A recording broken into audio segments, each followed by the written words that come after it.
Hello, Ken. Hope everybody's doing well. This is my pregame analysis of the Michigan State Spartans versus Nebraska Cornhuskers. I'm just going to come out and say that I think Michigan State is going to win this one. Before I get into too much of that, though, remember to like, subscribe, comment, and hit that notification down below. I greatly appreciate that. But yeah, I think Michigan State's going to win this one. I don't see any reason why they shouldn't or why they won't. Especially since they're at home. That always helps. But as long as Michigan State continues to be the more disciplined team, I like their chances in most of their games this year, to be honest with you. If you're not shooting yourself in the foot, if you're not committing a lot of penalties, and you're not making a lot of mistakes, if you're doing your assignments, things are generally going to go pretty well for you. Take care of the football, don't turn it over. And for those reasons, that's why I like Michigan State. I'm going to predict Michigan State wins by 10. I'm going to say 10.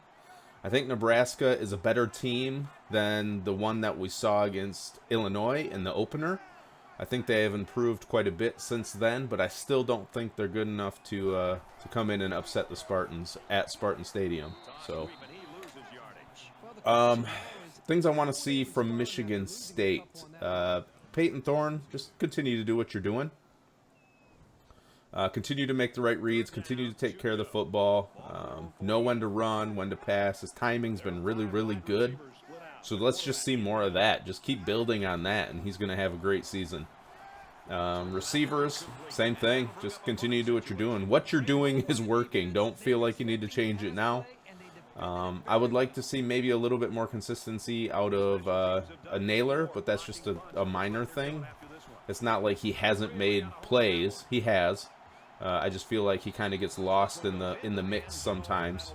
I'd like to see him be a little more explosive. I also wouldn't mind a little more play calling to help get him the football, to get him in rhythm. A jet sweep to Naylor every now and then would be a good thing, I think, just to get him in the rhythm of the game and get him to waken up a little bit.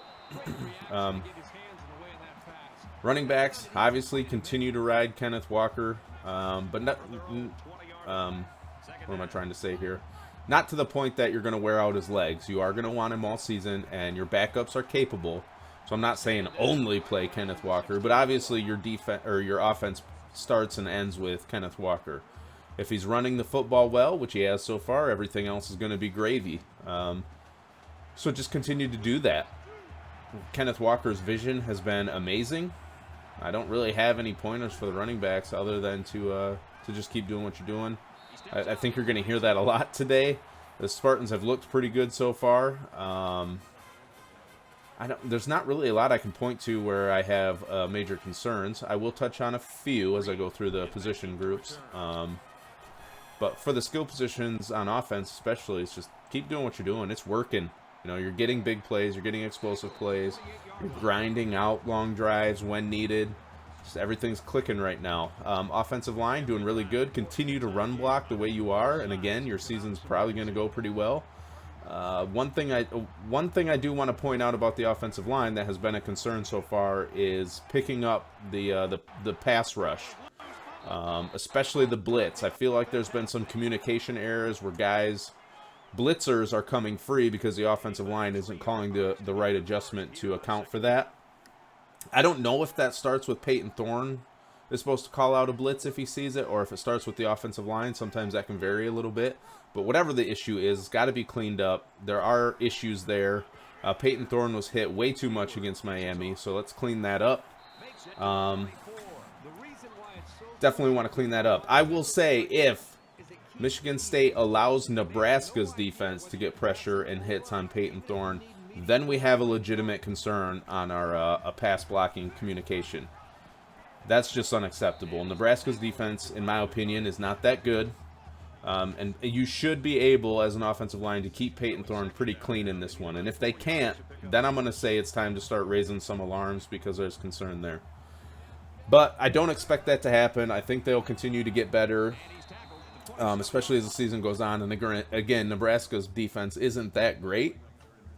If I had to point to a weakness for Nebraska, it would definitely be their defensive unit. So, again, I don't expect that to be an issue, but if it is, that could be cause for alarm. Defensively, I would like to see somebody other than Xavier Henderson make a play, be a playmaker. Xavier Henderson has looked amazing at this point. I've got nothing to say to him about things that he's doing wrong. He's been really good. He's always where he's supposed to be. He's jumping routes when he knows that the ball is going there. He's reading the quarterback's eyes. He's coming downhill to play the run game. He's just been really, really good at that safety position. But I would like to see more playmaking ability out of the corners. Now, there was a flash of it late in the Miami game with that interception on the curl route late in the game. So continue to do that. Trust in your teammates. If you've got safety coverage over the top, play a little more aggressive.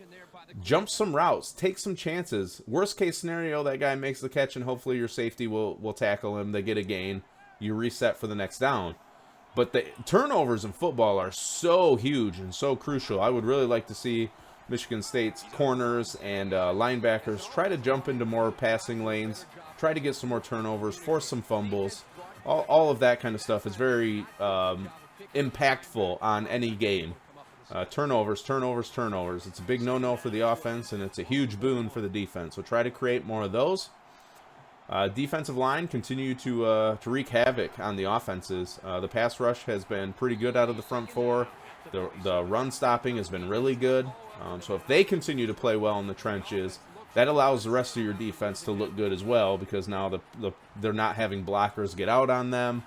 They're not having to worry about filling every gap, because the linemen are doing their job and filling the gaps they're supposed to fill. So just like the offensive skill position groups, I'm going to say the same thing for the defensive line. Just continue to do what you're doing. Continue to rotate that unit. I think if you get a few more backups, start to step up their game and get more experience, that helps as well, especially later in the season. Play calling, again, keep doing what you're doing. One thing I'd point to on offense is trying to get Naylor more involved, maybe by giving him some jet sweep handoffs. Maybe you throw him a screen pass. Just get the ball in his hands early, and maybe that will fuel him for the rest of the game, help get him in rhythm a little bit faster, because he really has been pretty quiet. It's mostly been Reed. And I know a lot of that's the relationship between Thorne and Reed. Everybody knows about that. So that plays a part, but I would try to just get him easy passes or jet sweeps just to get him in rhythm for the game. Yeah, I mean, I expect Michigan State to win this one by 10.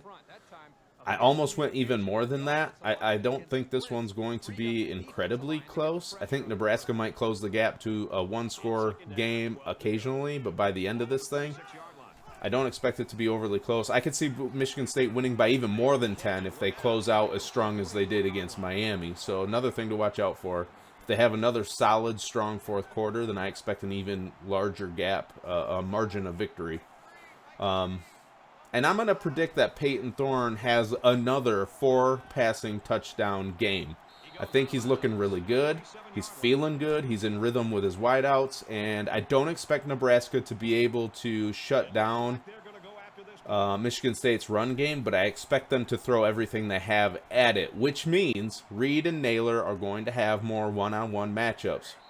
And so far, Michigan State has proven they can take advantage of those matchups. So I expect more of that, more of the same. I expect Thorne to hit some deep balls down the field. Reed and Naylor are eventually going to win that one-on-one matchup. Thorne's done a good job of finding them when they have, and that's a touchdown. So I'm gonna go ahead and predict that he gets 4 passing touchdowns in his 3rd game so far this year. So those are my predictions for the game. That Michigan State will win by 10, and Peyton Thorne will have 4 passing touchdowns, and we will see how everything shakes out. Remember to like, subscribe, comment, hit that notification bell. Let me know what you guys are thinking, how you're feeling, what you think will happen in the game. I do respond to comments, so leave some comments down there and let's have a little discussion. Sorry this came out so late. I was having some microphone issues. I would have liked to get it out sooner, but it is what it is. I think I got things settled now, so we should be good to go from here on out. So that will wrap it for this one. Remember, all love, all the time. Peace.